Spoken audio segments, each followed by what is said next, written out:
They say the taxi driver is invisible.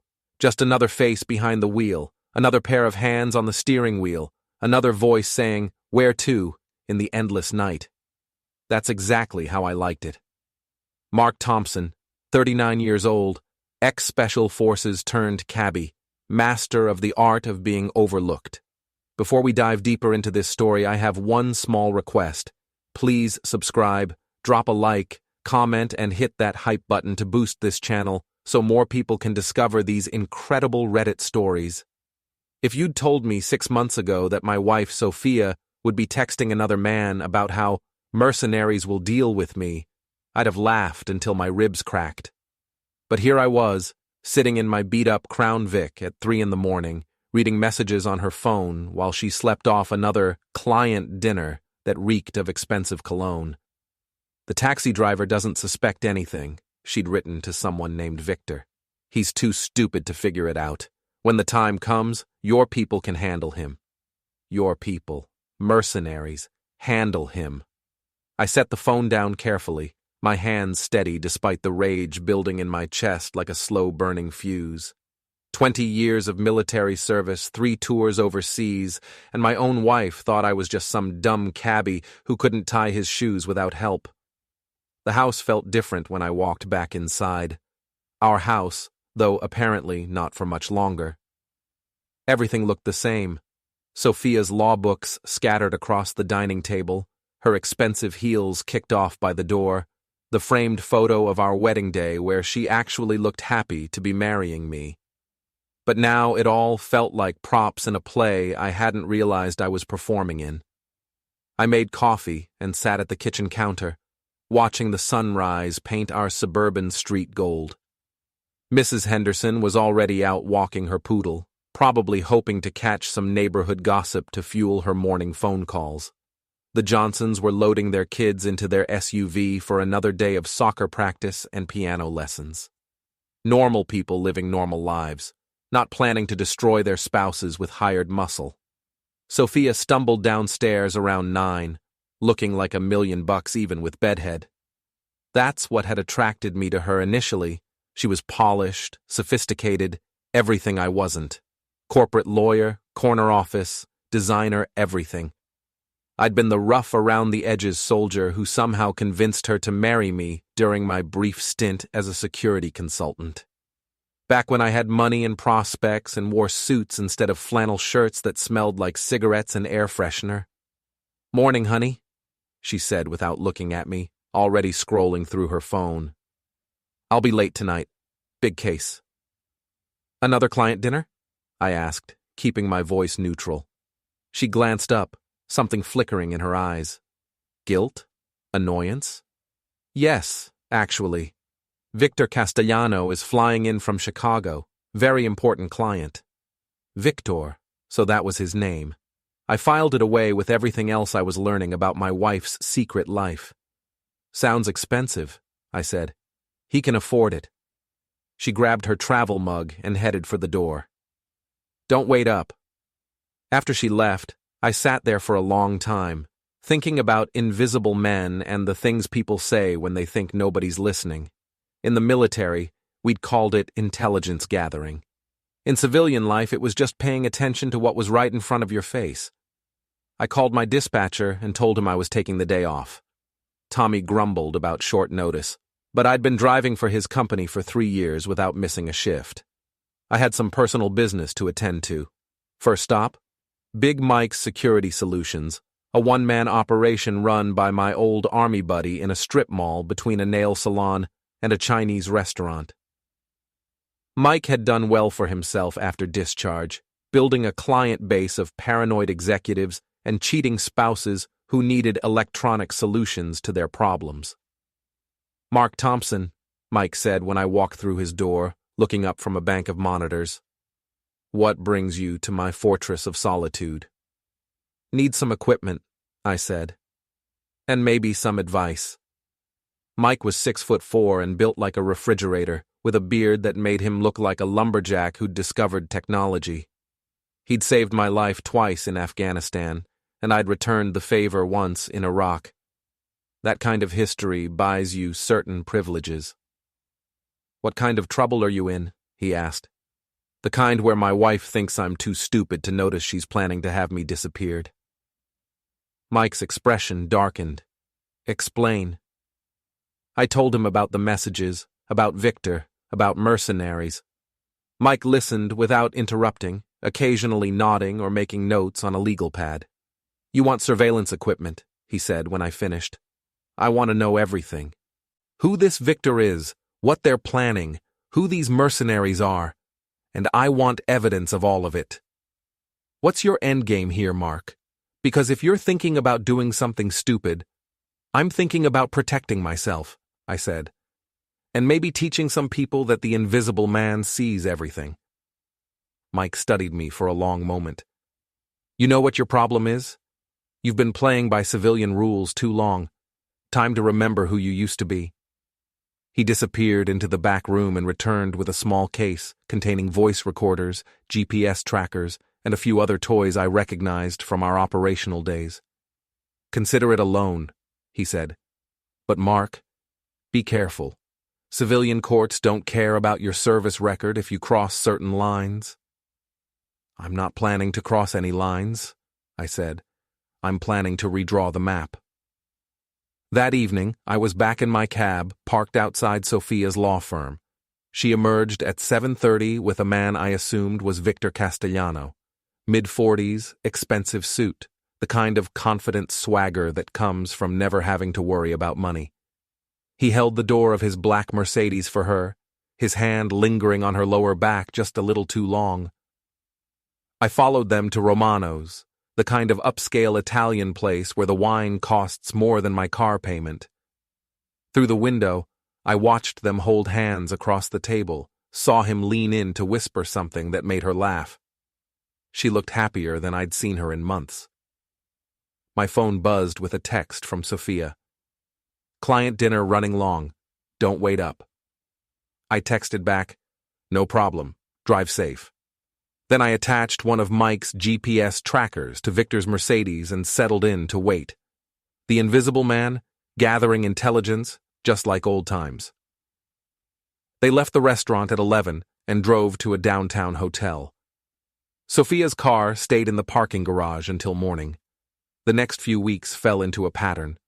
Sophia would announce another late night, another client dinner, another urgent case that required her personal attention. I would nod and smile and tell her I understood how demanding her career was.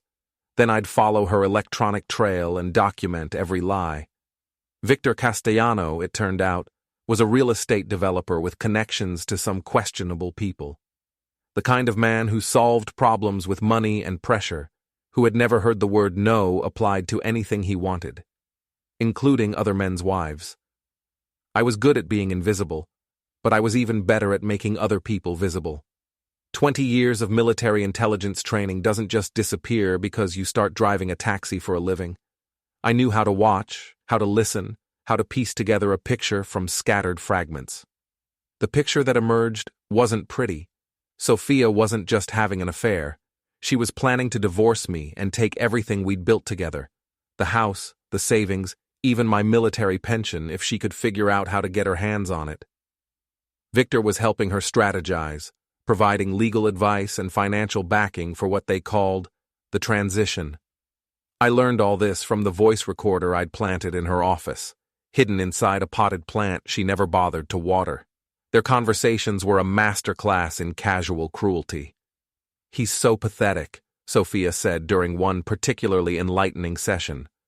"Driving that ridiculous car around the city, picking up drunks and tourists.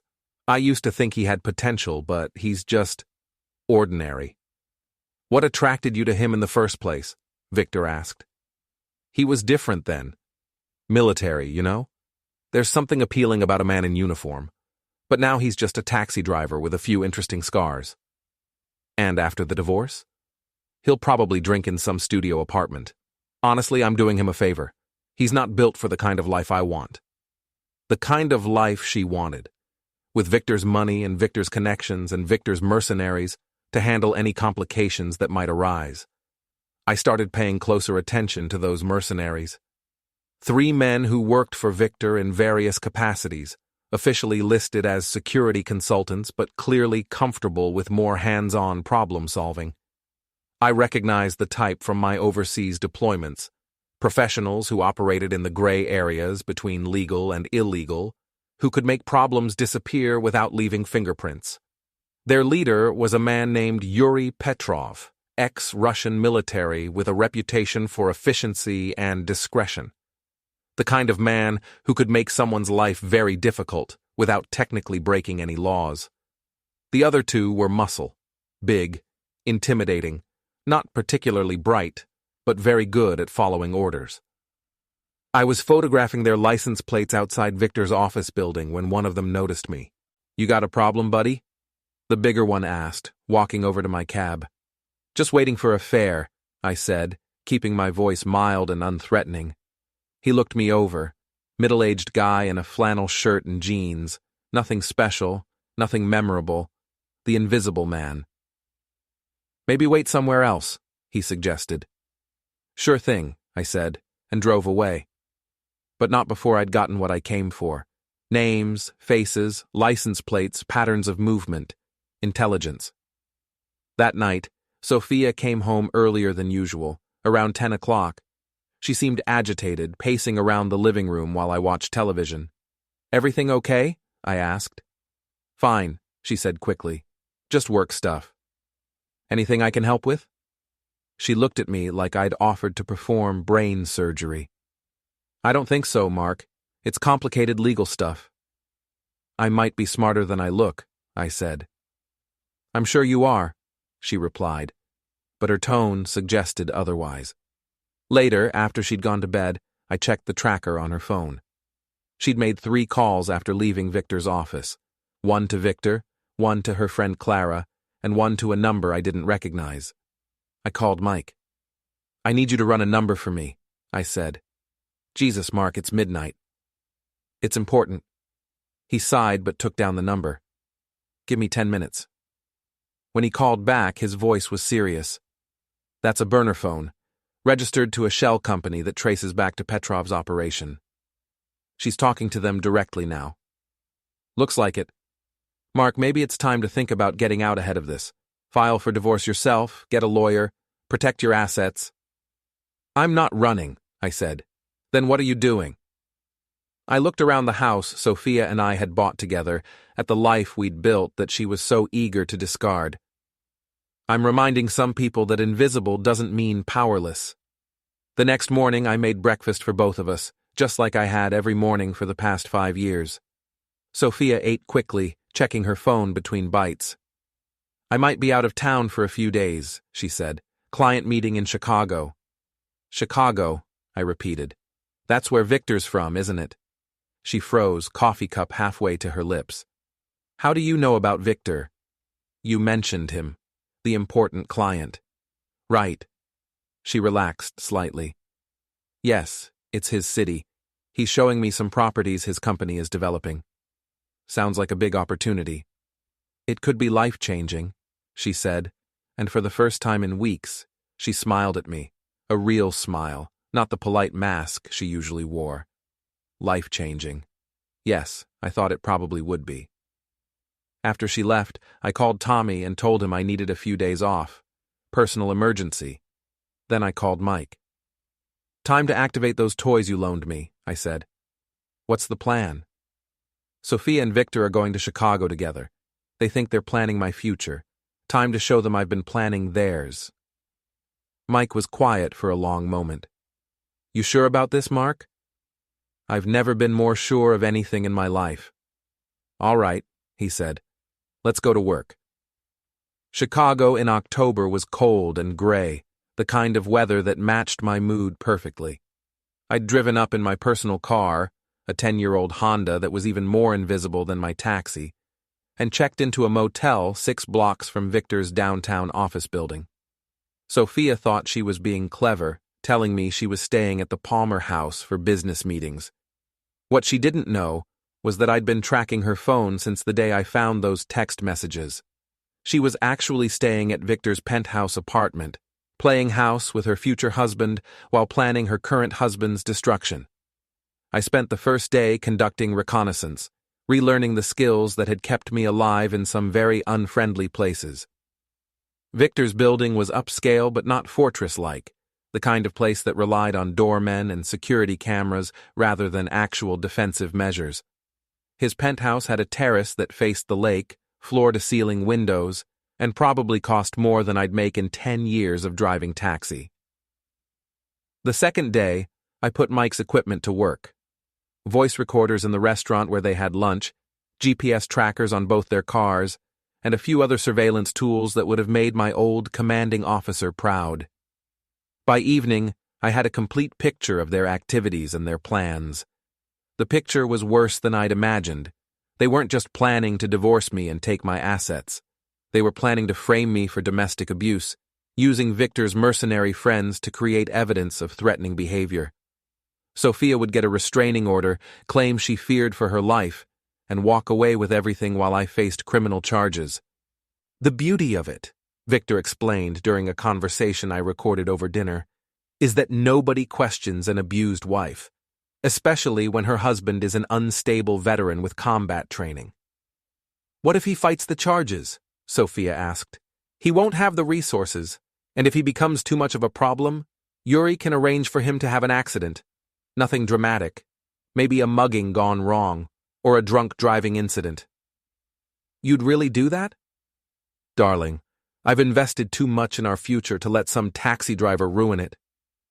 I sat in my motel room that night, listening to the recording over and over, feeling something cold and hard settling in my chest. They weren't just destroying my marriage. They were planning to destroy my life, my freedom, possibly my existence. The invisible man was about to become very visible indeed. I called Mike from a payphone outside a convenience store. They want to play games, I told him. Time to show them what a real game looks like. What do you need? Everything. Full operational package. And Mike, this isn't practice anymore. Copy that. When do you want to start? Tonight. The first move was simple. Victor's car. A beautiful black Mercedes that he parked in the same spot every night, protected by nothing more than an alarm system that I could have defeated in my sleep. I didn't damage it. That would have been crude, obvious, the kind of thing an angry husband might do. Instead, I improved it. I filled the gas tank with premium fuel mixed with corn syrup, creating a sticky mess that would destroy the engine after about 50 miles of driving. I loosened the lug nuts on all 4 tires just enough that they'd work free gradually, creating a dangerous situation without causing an immediate crash.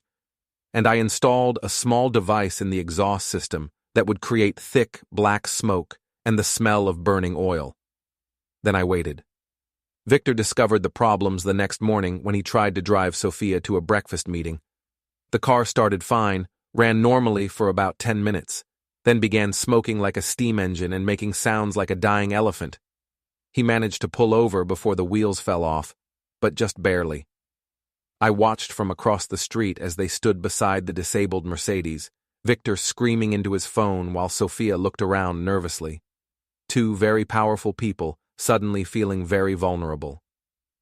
That afternoon, while they were dealing with mechanics and rental car agencies, I paid a visit to Victor's office.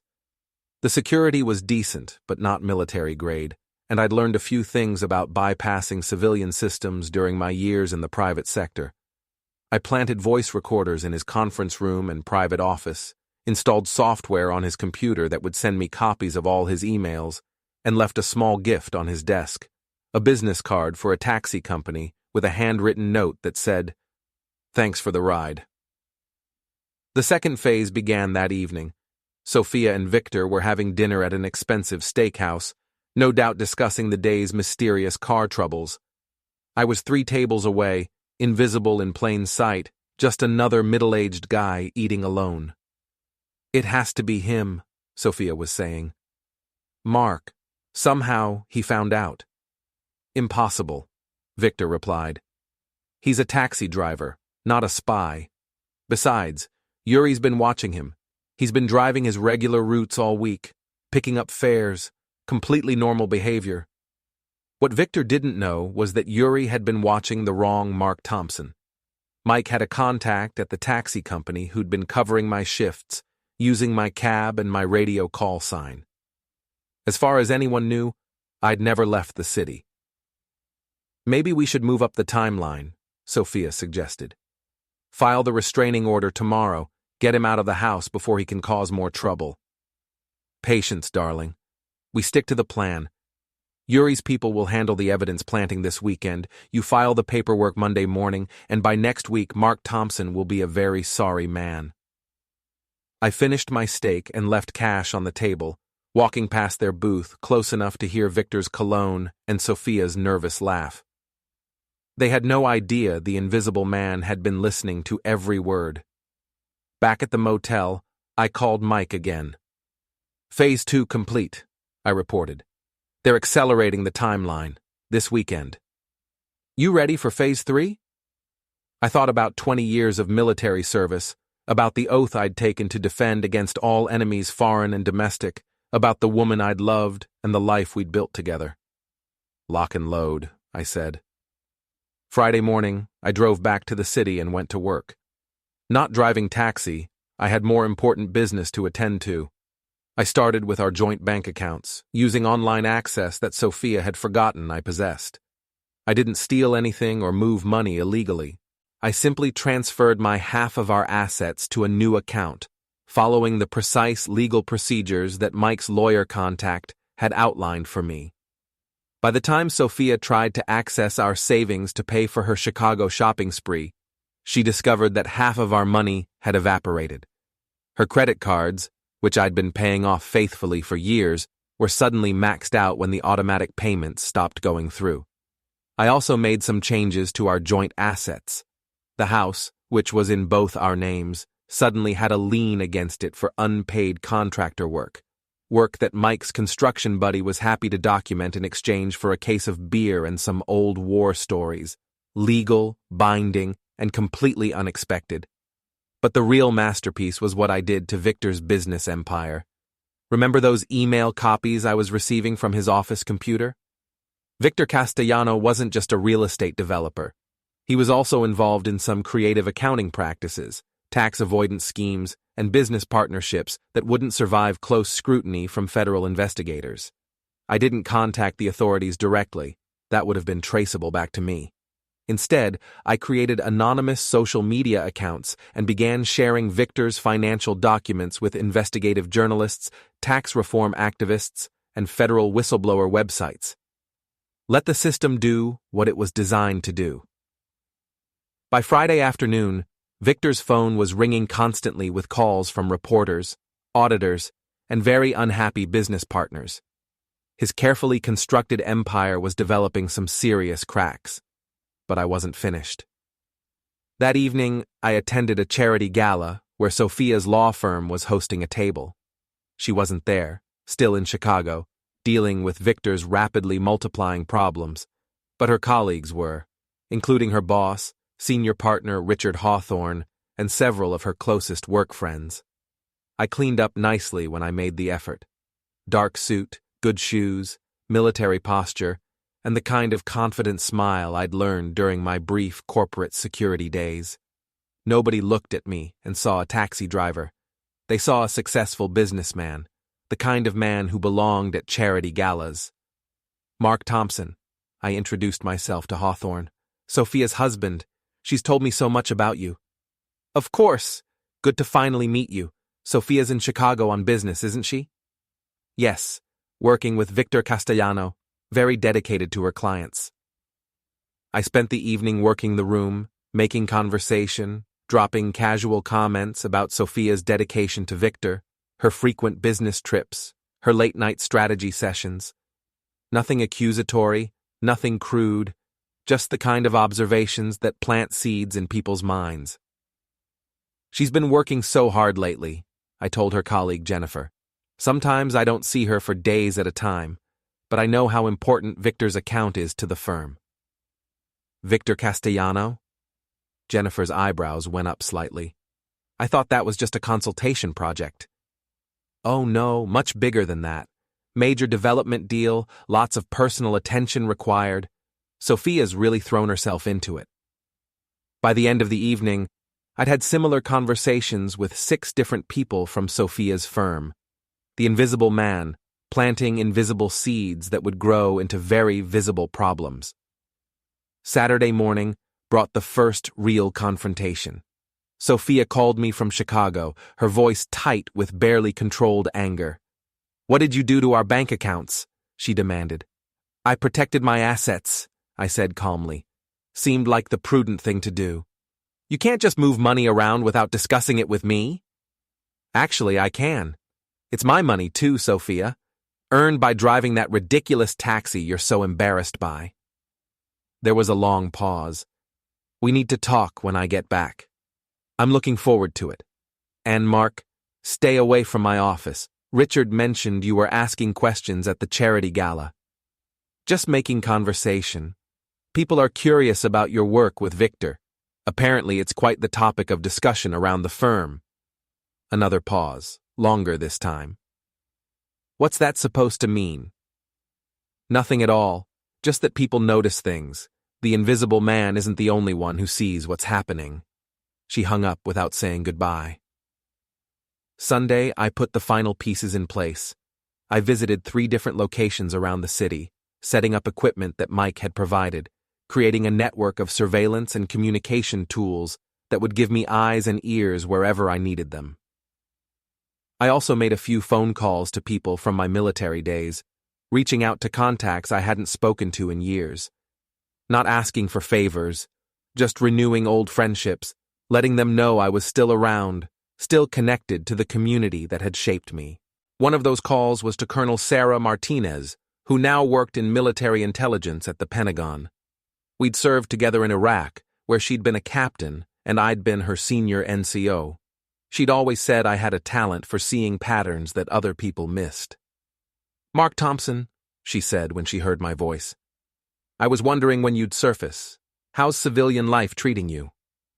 "It's been educational," I said. "I'm learning that some of the same skills apply." "Having problems?" "Nothing I can't handle. But Sarah, if someone were to run a background check on me, what would they find?" "Depends on who's doing the checking and what level of clearance they have." "Why?" I told her about Yuri Petrov and Victor's mercenary operation, about their plans to frame me and possibly arrange an accident.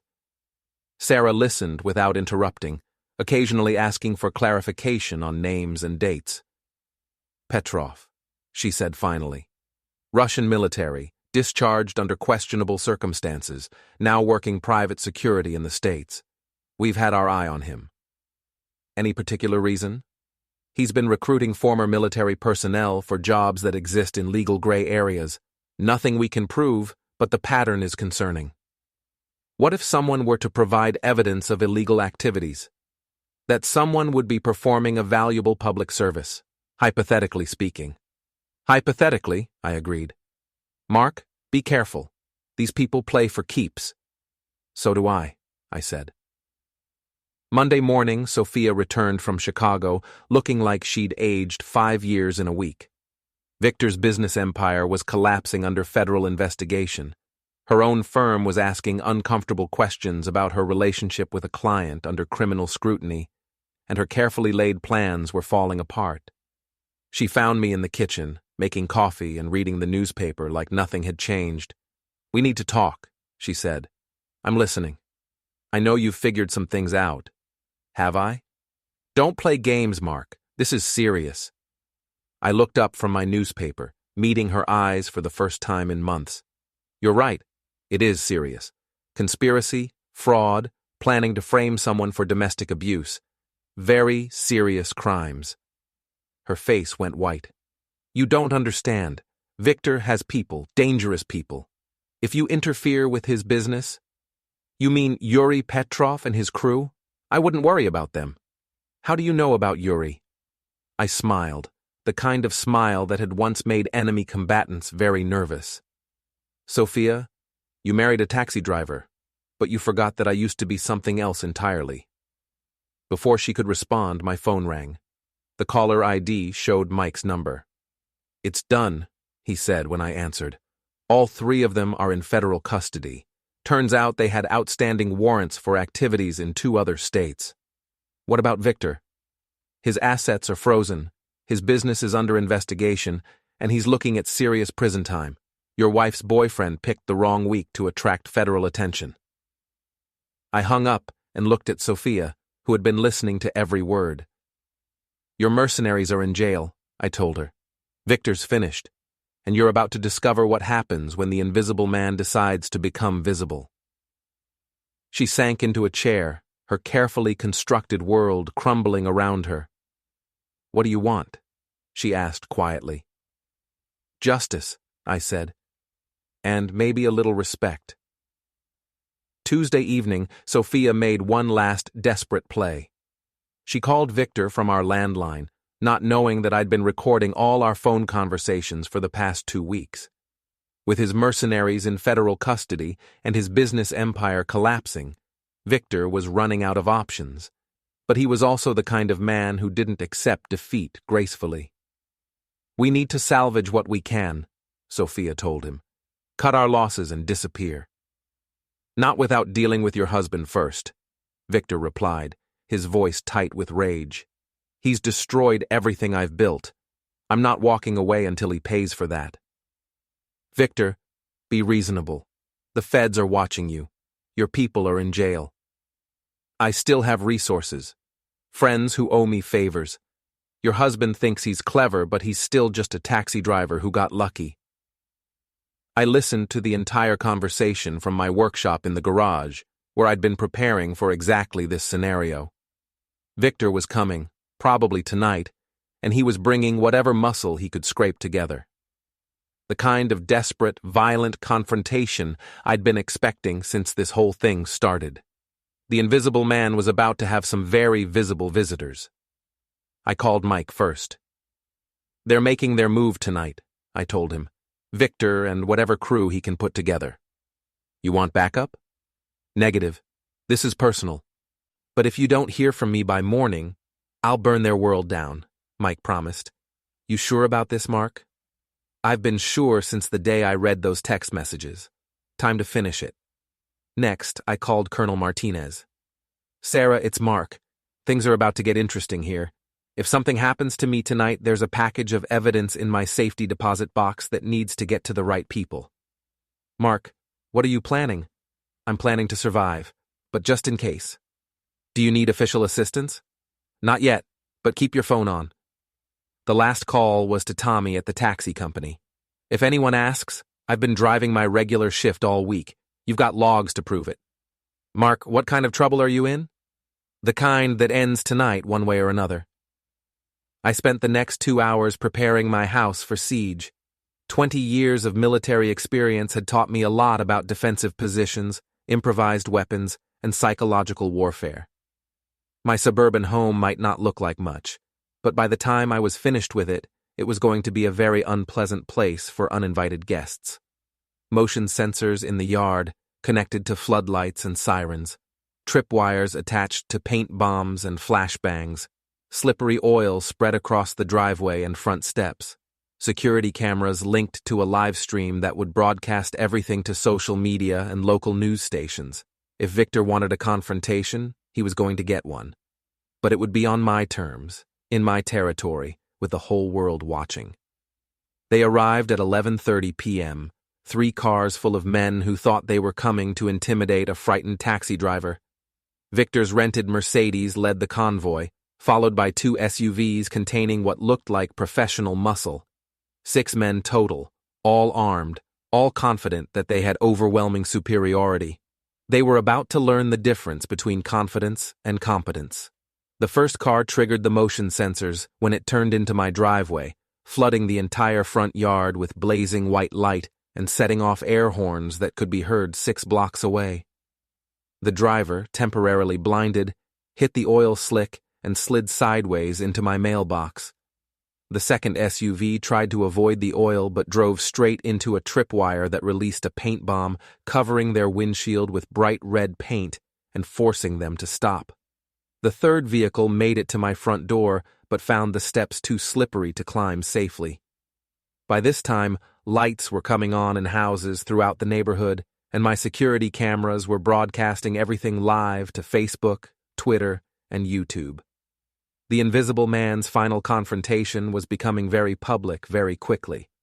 Victor emerged from his car, furious and humiliated, his expensive suit splattered with red paint. "Thompson!" he shouted.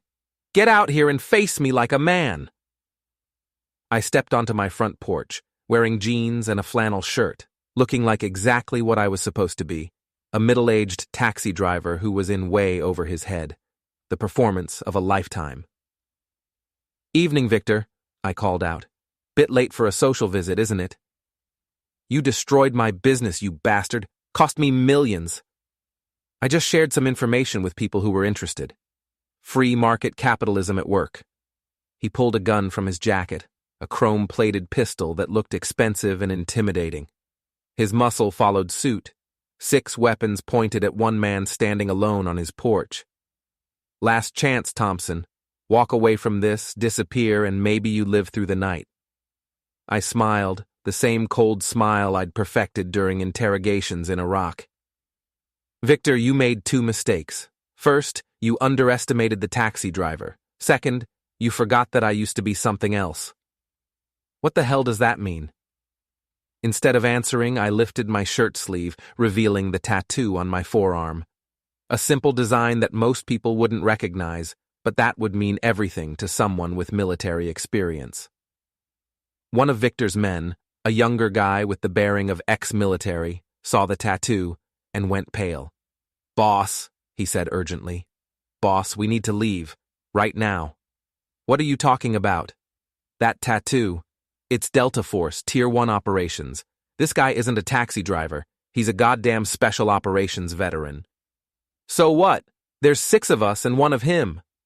"Sir, with respect, that doesn't matter. Not with someone like him."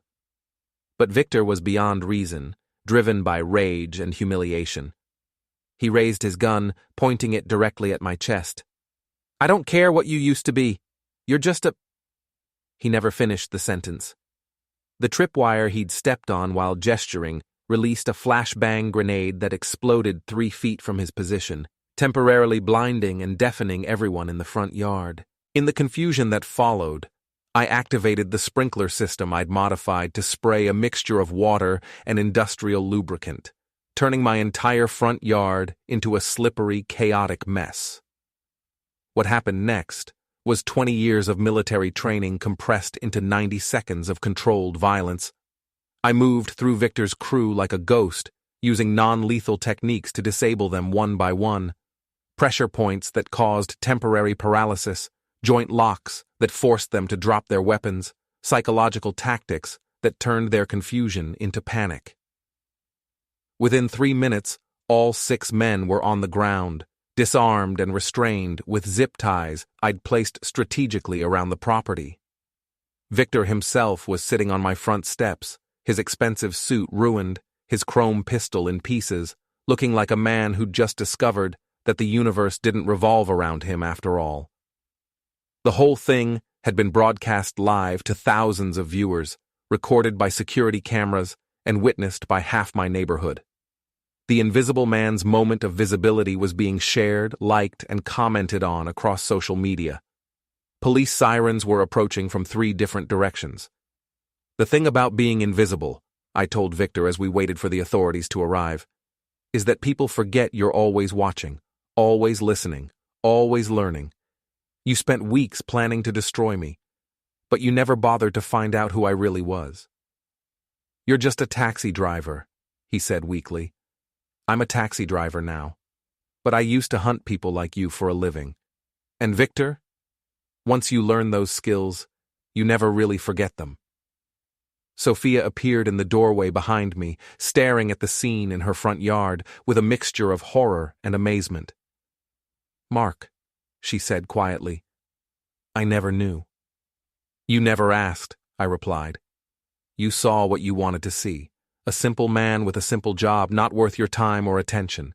The Invisible Man." The police arrived and began sorting through the chaos. Victor and his crew were arrested on multiple charges: weapons violations, trespassing, conspiracy, attempted assault. The evidence from my security cameras and the live broadcast made prosecution a formality. As they loaded Victor into a patrol car, he looked back at me with something that might have been respect. "Who are you really?" he asked. I walked over to the car, leaning down so only he could hear my answer. "I'm the guy who drives you home when you're too drunk to remember your own name.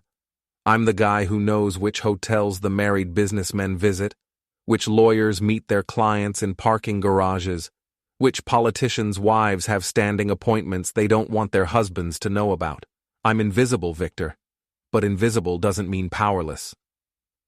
The patrol car pulled away, taking Victor toward a future that included federal prison, financial ruin, and the knowledge that he'd been destroyed by a taxi driver who turned out to be something else entirely. Sophia and I stood in our ruined front yard, surrounded by the debris of her carefully planned betrayal, watching the last of the police cars disappear into the night. "What happens now?" she asked. I looked at the woman I'd loved for 5 years, who had planned to frame me for abuse and possibly have me harmed, who had never bothered to learn who I really was or what I was capable of. "Now you pack your things and leave," I said. "The divorce papers will be filed tomorrow morning. You'll get exactly what you're entitled to under the law. Nothing more, nothing less." "And if I fight it?" "You won't, because fighting it means explaining to a judge why you conspired with a criminal to frame your husband for domestic abuse. It means having those recorded conversations played in open court. It means everyone knowing that you tried to destroy a decorated veteran because you were embarrassed by his profession." She nodded slowly, understanding finally dawning in her eyes. "I never meant for it to go this far," she said. "Yes, you did. You meant every word, every plan, every cruel comment about the stupid taxi driver who wasn't worthy of your time. The only thing you didn't mean was to get caught." I walked back toward my house, stepping carefully around the oil and debris, leaving Sophia standing alone in the wreckage of her ambitions. "Mark," she called after me. I turned back. "I'm sorry." "No," I said. "You're not sorry you did it. You're sorry it didn't work." The next morning, I was back in my taxi, driving my regular routes, picking up fares, being invisible again. But now it was a choice rather than a circumstance. The passengers who climbed into my back seat had no idea they were being driven by someone who had just dismantled a criminal conspiracy and destroyed 2 people who had underestimated him. That was fine with me. I liked being invisible. It was a useful skill in a world full of people who thought they knew everything about everyone. My phone buzzed with a text from Mike. "Coffee later? Want to hear the whole story?" I texted back, "Sure. But you're buying. Saving the world doesn't pay as well as driving taxi." In my rearview mirror, I watched the city wake up to another ordinary day, full of ordinary people living ordinary lives, most of them unaware that extraordinary things happened all around them, carried out by invisible men and women who chose when and how to be seen. Victor Castellano and Sophia Thompson had learned that lesson the hard way.